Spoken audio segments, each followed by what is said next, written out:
আসসালামু আলাইকুম। সবাই কেমন আছেন? আশা করছি সবাই ভালো আছেন। আলহামদুলিল্লাহ আমরাও ভালো আছি।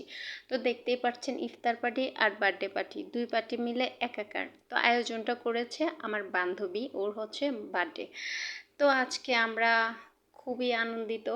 এখানে জিলাপি করেটা কি, যদিও আমার একদম পছন্দ হয় না, জালের মধ্যে মিষ্টি। যাদের জন্য অপেক্ষা করতেছিলাম তারা অলরেডি চলে এসেছে, আরও কিছু মানুষ আসেনি। তো আচ্ছা, সেটা পরে বলছি। এখানে চলে আসলাম কেক কাটতে। ইফতারের পর আসলে এত খাওয়া যায় না। তো আমার বান্ধবী বলতেছিল যে কাকে দিব। তা আমি বলতেছিলাম যে আপুকে দাও, আর আপু বলতেছে যে আমাকে দিতে। তো কি আর করা, আমি একটুখানি খাইলাম। যদিও ইফতারের পর এত খাওয়া যায় না, আমি একটুখানি খাইলাম। তারপর হচ্ছে যে বাবুর একটুখানি খাইতে দিল। ও এমন একজন ব্যক্তি, কেক খায় না। তো কেক খায় না, ও হচ্ছে মুখ থেকে বের করে ফেলেছে। আমি আবার একটুখানি আপুর থেকে খেয়েছি।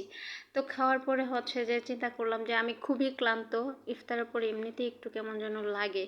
তো এদিক দিয়ে ভাবিকে দিয়েছে। ও যেটা বলতেছিলাম, আমরা যারা আছি বাঙালি, আমাদের একটা ঐতিহ্য আছে। ঐতিহ্যটা কি সেটা আমি বলছি।